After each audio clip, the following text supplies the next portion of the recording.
Hello everyone. आज हम लोग पढ़ेंगे ऑस्टियोमेलेसिया के बारे में। अभी हम लोग लेक्चर जो भी हम लोग कर रहे हैं इसमें बोन डिफॉर्मिटीज, बोन से रिलेटेड डिजीज के बारे में कर रहे हैं। तो पहले हम लोग पहले वाले लेक्चर में पहला जो डिजीज कर रहा था वो था ऑस्टियोपोरोसिस, उसके बारे में हम लोग कर चुके हैं। अब दूसरा जो डिजीज के बारे में हम लोग करेंगे वो ऑस्टियोमेलेसिया के बारे में।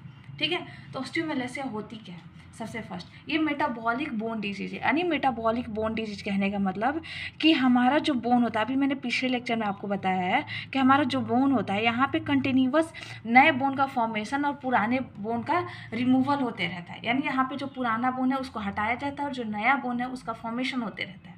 ठीक है, ये मेटाबॉलिज्म ऑफ बोन कहलाती है। तो इसमें किसी तरह का गड़बड़ी हो जाए, ठीक है, इसमें किसी तरह का बोन गड़बड़ी हो जाए, या तो फिर ज़्यादा जो नया बोन है वो बन ही नहीं पा रहा है, ठीक है, और पुराना बोन तो वो निकलते ही जा रहा है। तो ऐसे में क्या होगा, हमारा बोन कमज़ोर हो जाएगा, बोन पतला हो जाएगा। ठीक है, तो इसमें अगर किसी तरह का कोई भी डिफॉर्मिटीज आती है, ठीक है, मेटाबॉलिज्म ऑफ बोन में किसी तरह का कोई दिक्कत आता है तो ये कहलाता है ऑस्टियोमेलेसिया। ठीक है, inadequate mineralisation of bone, bone में जो मिनरलाइजेशन होती है यानी यहाँ पे जो कैल्शियम आते रहता है, ठीक है, और यहाँ से कैल्शियम बाहर निकलते रहता है ब्लड में, तो ये जो मिनरलाइजेशन है इसमें अगर इनएडिक्वेट हो जाए यानी किसी तरह का गड़बड़ी हो जाए, किसी तरह का दिक्कत हो जाए, या फिर हम वैसा कोई खान पान नहीं ले पा रहे हैं जिसमें कैल्शियम हो, तो इससे क्या होगा, हमारा बोन जो है कमज़ोर होने लगेगा। ठीक है, तो इसका तो मीनिंग आपको समझ में आएगा ऑस्टियोमेलेसिया क्या है। ठीक है, मेटाबॉलिक बोन डिजीज है which leads to inadequate mineralisation of bone that's cause osteomalacia. ठीक है, अब हम लोग पढ़ेंगे यहाँ पे कॉजेज, इसके कारण क्या है, किस किस वजह से ये होते हैं ऑस्टियोमेलेसिया।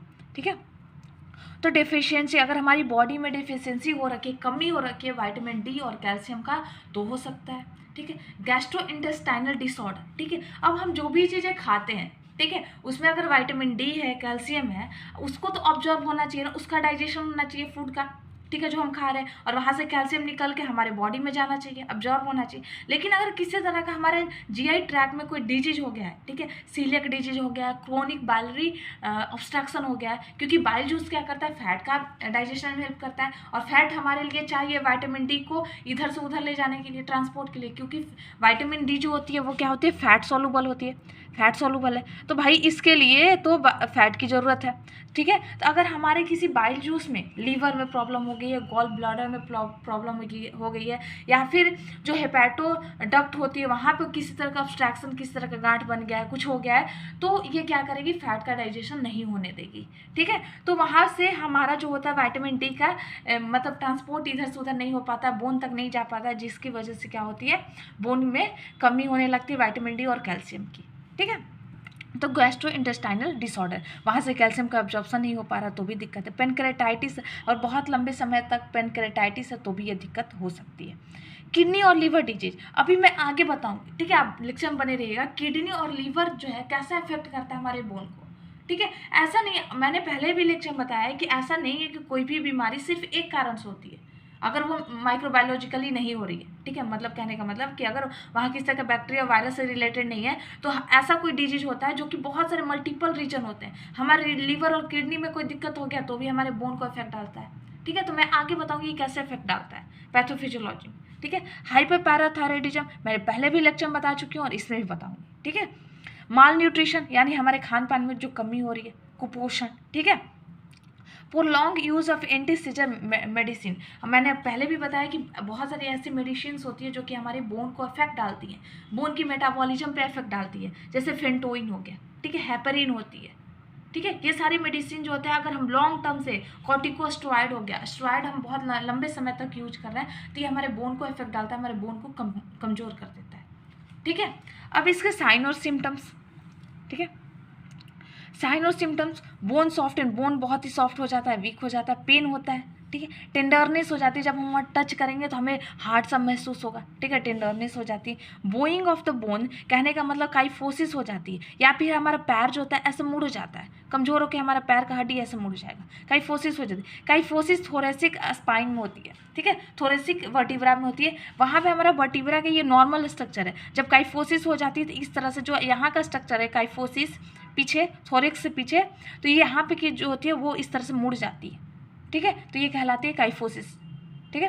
पैथोलॉजिकल फ्रैक्चर कहने का मतलब due to osteoporosis, due to osteomalacia हमारे बोन में फ्रैक्चर होना शुरू हो जाए, हम जरा सा भी गिरे थोड़ा सा भी और हमारा बोन फ्रैक्चर हो जाए, ठीक है। तो बोन में अगर फ्रैक्चर होना शुरू हो जाए तो ये कहलाती है ऑस्टियोमेलेसिया, ऑस्टियोपोरोसिस की वजह से, जब हड्डियाँ कमज़ोर हो जाती है, ठीक है। वाल्डिंग गेट का मतलब होता है कि हमारा ड्रॉप ऑफ पेल्विक, कहने का मतलब हमारा जो पेल्विक रीजन है ना, जो हमारा कमर वाली जो बोन है, ठीक है, ये कमर वाली बोन है, तो ये क्या होगी कि इस तरह से होना तो चाहिए, कमर वाली बोन इस तरह से होती है, ठीक है, एकदम मतलब बैलेंस में रहती है, लेकिन जब ये बोन कमज़ोर होने लगती है तो ऐसे एक तरफ से झुकने लगती है, ठीक है, जिधर साइड का कमज़ोर होगा उधर साइड की इस तरह से झुक जाएगी, ठीक है, इस तरह से झुक जाएगी, तो ये कहलाती है वाल्डिंग गेट, हमारा गेट ऐसे थोड़ा सा झुका हुआ हो जाएगा, ठीक है। आप एक बार गूगल पे सर्च करके इसका फिगर देख लीजिएगा, ठीक है। ड्रॉप ऑफ पेल्विक, ठीक है, हमारा कमर वाला रीजन जो होता है वो झुक जाता है एक तरफ से, ठीक है।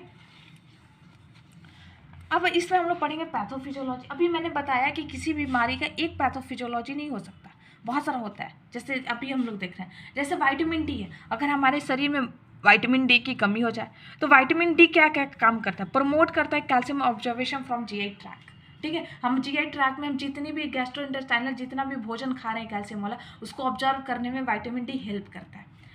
Increase mineralisation of bone, mineralisation मैं पहले भी लेक्चर में बता चुके हैं, दो वर्ड होता है मिनरलाइजेशन और डीमिनरलाइजेशन।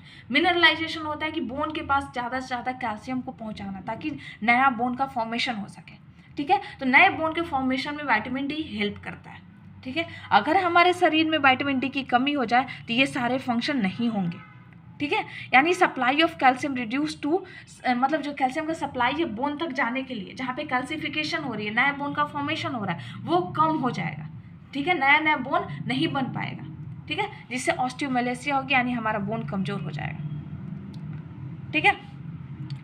दूसरा, अभी हम लोगों ने देखा था कि कॉजेज में देखा था जीआई ट्रैक से इफेक्ट हो रहा है। अब भाई जीआई ट्रैक क्या करता है, ये तो बोन की बात है, लेकिन हमारा जो जीआई ट्रैक है, हम जो गैस्ट्रोइंटेस्टाइनल ट्रैक, वो कैसे इफेक्ट करता है। तो विटामिन डी जो होता है वो फैट सॉल्युबल होता है, क्या होता है, फैट सॉल्युबल विटामिन होता है, यानी इसके लिए फैट की ज़रूरत है, ठीक है। अब गैस्ट्रोइंटेस्टाइनल कोई डिसऑर्डर हो गया, ये सारी बीमारियां अगर हो गई है हमारे इंटेस्टाइन में, स्टोमक में, या फिर हेपेटिक वाले रीजन में, मतलब गॉल ब्लैडर वगैरह में, ठीक है, तो वहाँ से कैसे इफेक्ट होगा, तो वहाँ से क्या होगा, फैट का डाइजेशन नहीं हो पाएगा, ठीक है। और फैट का जब डाइजेशन नहीं होगा तो फैट का एब्जॉर्प्शन नहीं हो पाएगा शरीर में, जब फैट का एब्जॉर्प्शन नहीं होगा तो विटामिन डी का मोबिलाइजेशन नहीं होगी, यानी विटामिन डी जो होगा वो बोन तक नहीं जा पाएगा, ठीक है। जब वो बोन तक नहीं जा पाएगा तो वो अपना काम कैसे करेगा, ठीक है। तो विटामिन डी जो होगा उस दौरान फीसेज के थ्रू बाहर निकल जाता है, ठीक है, जब फैट की कमी होती है हमारी बॉडी में, तो ठीक है। तो इस तरह से हमारा फैट इफेक्ट डालता है बोन के फॉर्मेशन में, समझ आई। अब लीवर और किडनी डिजीज मैं पहले बताई हूँ कॉजेज में कि लीवर और किडनी भी इफेक्ट डालता है। लीवर और किडनी ऐसा क्या करता है, लीवर और किडनी जो हम जो विटामिन डी लेते हैं ना, उसको एक्टिव फॉर्म में चेंज करता है, एक्टिवेट करता है, काम करने के लिए एक्टिवेट करता है। जैसा कि हम लोगों ने पेप्सिनोजेन था, वो पेप्सिन में कन्वर्ट होता था, तब जाके वो प्रोटीन का डाइजेशन करता था, ठीक है। हम लोग जीआई ट्रैक में जो पढ़े थे उसमें देखा था हम लोगों ने कि पेप्सिनोजेन जो है वो पेप्सिन में कन्वर्ट होता है, तभी जाके वो प्रोटीन पे एक्ट कर पाता है, काम कर पाता है, प्रोटीन को तोड़ पाता है, ठीक है।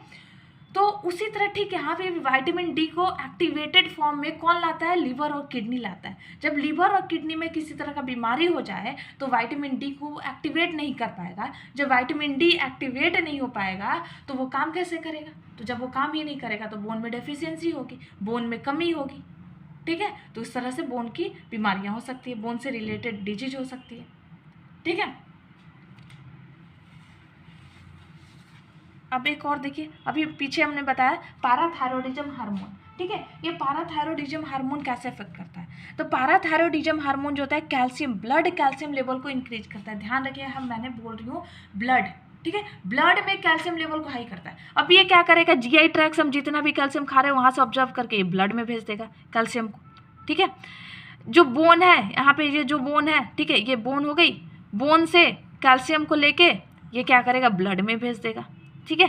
तो यहाँ इसका मतलब यहाँ से बोन से कैल्शियम निकाल के ये कहाँ भेज देगा, ब्लड में। भाई जब ये ब्लड में भेज देगा तो बोन के पास कैल्शियम की कमी हो जाएगी, ठीक है। तो जब पीटीएच का लेवल अगर बहुत ज़्यादा इंक्रीज कर जाए, ये ऐसे तो एक नॉर्मल लेवल पे रहता है, ठीक है, हमारे शरीर में, लेकिन जब इसकी अमाउंट इंक्रीज कर जाए, हाइपर पैराथायरॉयडिज्म हो जाए, तो ये क्या करता है, स्केलेटल डीकैल्सिफिकेशन, यानी डीकैल्सिफिकेशन कहने का मतलब वहाँ नए बोन का फॉर्मेशन नहीं होने दे रहा, वहाँ से कैल्शियम को निकाल के ये ब्लड में भेज दे रहा है, ठीक है। तो वहाँ से क्या होगा कि हमारे बोन के पास कैल्शियम की कमी हो जाएगी। दूसरा क्या करता है, इंक्रीज कर देता है फॉस्फेट एक्सक्रीशन।